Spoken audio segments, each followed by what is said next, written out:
మన ప్రభువుని యేసుక్రీస్తు నామములో ఈ ఉదయకాలపు మన్నా అనే కార్యక్రమాన్ని వీక్షిస్తున్న మీ అందరికీ హృదయపూర్వకమైన వందనాలు తెలియజేస్తున్నాను.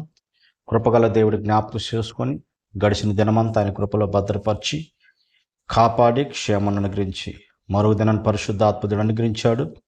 ఈ దినమంతా కృపాక్షేమం పరిశుద్ధాత్మదేవుడు అనుగ్రహించునుగాక. ఈ ఉదయకాల సమయంలో ఒక వాక్యాన్ని మనం చదువుకుందాం. కీర్తన గ్రంథం 119వ కీర్తన 50 వచనం. నీ వాక్యము నన్ను బ్రతికించున్నది, నా బాధల్లో ఇదే నాకు నెమ్మది కలిగించున్నది. దేవునికి స్తోత్రము కలుగునుగాక. ఇక్కడ కీర్తనకారుడు అంటున్నాడు, అయ్యా నీ వాక్యము నా బాధల్లో నాకు నెమ్మది కలిగిస్తుంది. కనుక ప్రియ దేవుడి బిడ్డ మనం గమనించినప్పుడు దేవుని యొక్క వాక్యం మన జీవితంలో నెమ్మదిని దయచేస్తుంది, ఆయన సమాధానం దయచేస్తుంది. కనుక లేఖనాలు సెలవిస్తున్నాయో ఆయన వాక్కును పంపి ఆయన బాగు చేసెను. కనుక ఆయన వాక్కును పంపి మనల్ని బాగు చేసే దేవుడు ఆయన. మన జీవితంలో ఆయన వాక్యము మన జీవితాన్ని, మన మార్గమునికి వెలుగుగాను, మన త్రోవను కలుగజేసే దీపముగాను ఆయన వాక్యం ఉన్నది. కనుక ఆయన మాట, ఆయన వాక్యము మన జీవితాన్ని నెమ్మది కలిగిస్తుంది. ఇక్కడ కీర్తనకారుడు 119:25 వచ్చిన మనం గమనించినప్పుడు అక్కడ అంటున్నాడు, నా ప్రాణం మంటిని అత్తుకొనుసున్నది, నీ వాక్యము చేత నన్ను బ్రతికించుము. దేవా నా ప్రాణం మంటికి అందుకుందయ్యా, నీ వాక్యము చేత నన్ను బ్రతికించు అంటున్నాడు. ఇక్కడ అంటే తన యొక్క జీవితాన్ని మంటికి అంటుకుంది. సర్వం కోల్పోయానయ్యా, పోగొట్టుకున్నానయ్యా. అట్ట ఆత్మ సంబంధంగాను ప్రభా అన్ని విషయంలో కోల్పోయి పోగొట్టుకున్న నన్ను మంటికి అంటుకున్న నా జీవితాన్ని, పాడైపోయి నా బ్రతుకున్న తండ్రి, నీ వాక్యము చేత నన్ను బ్రతికించయ్యా, నీ వాక్కు చేత నన్ను బ్రతికించని సర్వోన్నతమైన దేవుడుతో ఇదిగో కీర్తనకారు బ్రతిమలాడుకుంటున్నాడు. కనుక మన ప్రభువు ఎవరంటే ఆయన వాక్కును పంపి, ఆయన మాటను పంపి ఆయన బాగు చేసే దేవుడు. ఒకసారి యేసుప్రభు శిష్యులు వారు దోణిలు వెళ్తూ ఉన్నారు. దోణిలు వెళ్తున్నప్పుడు అక్కడ మనం గమనించినప్పుడు ఒక భయంకరమైన తుఫాన్ అక్కడ వచ్చేసింది.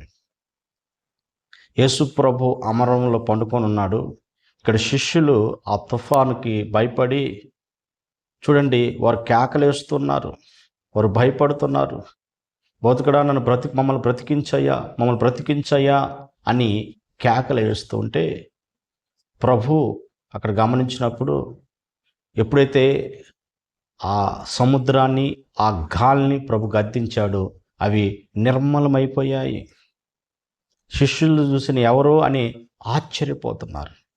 కనుక ప్రియ దేవుడి బిడ్డ, ఆయన మాటకి సముద్రం లోపడుతుంది, ఆయన మాటకి ప్రియ దేవుడి బిడ్డ గాలి లోపడుతుంది, సమస్తము ఆయనకి మాటకు లోపడతాయి. కనుక ప్రియ దేవుడి బిడ్డ ఆయన మాటను పంపి అక్కడ మనం గమనించినప్పుడు ఏమైందంటే వారి యొక్క నిర్మలమైపోయారు. అప్పటి వరకు కలవరము, భయము, కృంగిన స్థితిలో ఉన్నవారు చూడండి ఏమైపోద్ద జీవితం అని కలవరాల మధ్య ఉన్న వారి జీవితంలో ఎప్పుడైతే ఆ సముద్రాన్ని, ఆ యొక్క గాలిని ప్రభు గద్దించాడో నిర్మలమైపోయింది. ఒక ప్రశాంతత కలిగినట్టు మనం చూస్తాం. ఇంకా మనం గమనించినప్పుడు ప్రియ దేవుడి బిడ్డ చూడండి, సేనా దైవం చేత పట్టబడ్డవాడు చూడండి తన కుటుంబానికి కానీ తనకు నెమ్మది లేకుండా కేకలేస్తుంటాడు, తన శరీరాన్ని తానే గాయపరుచుకుంటాడు. సంఖ్యలతో కట్టబడ్డ కూడా వాటిని తెంచుకొని సమాధుల్లో కేకలేసుకుంటూ తిరుగుతున్న తన జీవితంలో యేసు ప్రభు ఎప్పుడైతే తనలో ఉన్న ఆ దురాత్మను గద్దించాడో అవి వెళ్ళి పందులోకి వెళ్ళిపోయినాయో చూడండి, అతని జీవితము నిర్మలమైపోయింది. ప్రశాంతంగా అంతవరకు వస్త్రం లేకుండా తన శరీరాన్ని తాను గాయపరుచుకుంటున్నవాడు వెంటనే వస్త్రములు ధరించుకొని యేసు ప్రభు యొక్క పాదాల దగ్గర నిలబట్టి చూస్తున్న ప్రియదేవుడు బిడ్డ, ఈ సమయంలో మనం గమనించాలి. చూడండి, ఎప్పుడైతే ఆయన మాట పంపిందో దురాత్మ శక్తులన్నీ అతని నుంచి విడిసి వెళ్ళిపోయాయి. అతని జీవితంలో ప్రశాంతత, అతని జీవితంలో ఒక నెమ్మది కలిగింది. చూడండి, శిష్యులు కూడా యేసు ప్రభు శిలువకు అప్పగించబడిన తర్వాత వారు భయంకరమైన కలవరాల మధ్య ఉన్నారు, భయముతో ఉన్నారు. ఒక గదిలో చేరి వారు అంతా భయముతో ఉన్నప్పుడు ప్రభు వారి మధ్యకు వచ్చి వారి మీదన గాలి ఊది పరిశుద్ధాత్మతో నింపి వారికి ఏం చేసింది, మీకు సమాధానం కలుగును గాక అన్నాడు. కనుక ప్రియ దేవుడి బిడ్డ, దేవుని యొక్క ఆత్మ పరిశుద్ధాత్మ ద్వారా వారికి ఎప్పుడైతే కలిగిందో అక్కడ నిర్మలము, ఒక సమాధానము. అప్పటి వరకు భయపడుతున్నవారు, అప్పటి వరకు కలవరపడుతున్నవారు, మరి యేసు ప్రభుని ఇలా చేశారు, మా జీవితంలో ఏం కలుగుద్దని భయపడుతున్న వారి జీవితంలో ఎమ్మిటి వారికి సమాధానాన్ని దేవుడు అక్కడ అనుగ్రహించాడు. ఈ ఉదయకాల సమయంలో వాక్యం పట్టిన నీ జీవితంలో కూడా ఏ సమాధానం లేదు, ఏ నెమ్మది లేని కలవరాల మధ్య ఉన్నవు, ఏ బాధలో ఉన్నవు, ఈ కీర్తనగారుడు అంటున్నాడు, నీ వాక్యము నా బాధల్లో నెమ్మది కలుగు చేస్తుందయ్యా అంటున్నాడు. కనుక ప్రియ దేవుడి బిడ్డ, దేవుని యొక్క వాక్యం మనల్ని బాగు చేస్తుందని ఇక్కడ గమనించినప్పుడు సముద్రాన్ని గాలి గద్దేసి నిర్మలమైపోయింది. నీకు తుఫాన్ లాంటి సమస్యలు నీ జీవితంలో ఏదో కలవరాలు, అలల మధ్య కొట్టుమిట్టాడుతున్న పరిస్థితులు ఒకవేళ ఉన్నవేమో. కనుక ప్రియ దేవుడి బిడ్డ, నా సర్వోన్నతమైన దేవాది దేవుడి వైపు నువ్వు చూడగలిగితే ఆయన నీ జీవితాన్ని ప్రశాంతంగా నిర్మలం చేయగల దేవుడు ఆయన. ఎటువంటి సమస్యలు నీ జీవితాలు వెంటాడుతున్నా, ఎటువంటి మీ యొక్క సమస్యలు నీ జీవితాన్ని తరుముతూ ఉన్నా, ఇదిగో క్రీస్తు వైపు చూడగలిగితే, సర్వోన్నతమైన దేవుడు చూడగలిగితే ఆ సమస్యలన్నింటి నుంచి నా దేవుడు గద్దించి ఇదిగో నీ జీవితాన్ని ఒక నిర్మలము, ఒక ప్రశాంతాన్ని ప్రభు దయచేసే దేవుడు ఆయన. చూడు, ఇక్కడ గమనించినప్పుడు ఇతను శక్తుల చేత, దురాత్మ శక్తుల చేత పీడించబడుతున్న తన జీవితంలో నెమ్మది లేకుండా, సమాధానం లేకుండా, కుటుంబంలో నెమ్మది లేకుండా, సమాధానం లేని స్థితిలో ఉన్నప్పుడు కృపగల దేవుడు ఎప్పుడైతే తను పీడిస్తున్న ఆ దురాత్మ శక్తులను గద్దించాడో అవి వెళ్ళిపోయిన తర్వాత నిర్మలమైపోయి వస్త్రములు ధరించుకున్నాడు. ఉదయకాల సమయంలో నీ జీవితంలో కూడా ఏ చీకటి శక్తుల చేత పీడించబడుతున్నావు, ఏ దురాత్మ శక్తుల చేత పీడించబడుతున్నావు, ఏ మాంత్రిక శక్తుల చేత పీడించబడుతున్నావు, ఇదిగో ప్రభు వైపు చూడు. ఆయన రక్తంతో నువ్వు కడగగలిగితే, ఆయన పాదాల చెంత చేరగలిగితే, ఏ దురాత్మ శక్తుల చేత పీడించబడుతున్నా, ఏ చీకటి శక్తుల చేత పీడించబడుతున్నా, ఏ మాంత్రిక శక్తుల చేత కట్టబడ్డా యేసు నామములో నీ కట్లన్నీ తెంచబడును గాక. ఆయన అద్భుతం చేసే దేవుడు, ఆయన ఆశ్చర్యకరం జరిగించే దేవుడు, నీ జీవితంలో గొప్ప జీవితం జరిగించే దేవుడు.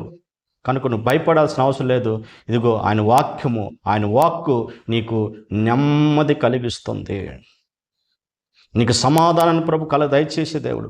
శిష్యులు భయపడుతున్నారు ఏం జరుగుద్దో అని, ఆయన వారి మధ్యకి పరిశుద్ధాత్ముడుగా వచ్చి చూడండి ప్రియ దేవుడి బిడ్డ, వారి మీద పరిశుద్ధాత్మ నిపించారు, వారికి అక్కడ సమాధానం కలిగింది, శిష్యులు నెమ్మదిగా ఉన్నారు. కనుక ఈ ఉదయకాల సమయంలో నా దేవుని యొక్క ఆత్మ మధ్య ఉంది, పరిశుద్ధాత్మ నీ మధ్య ఉన్నది.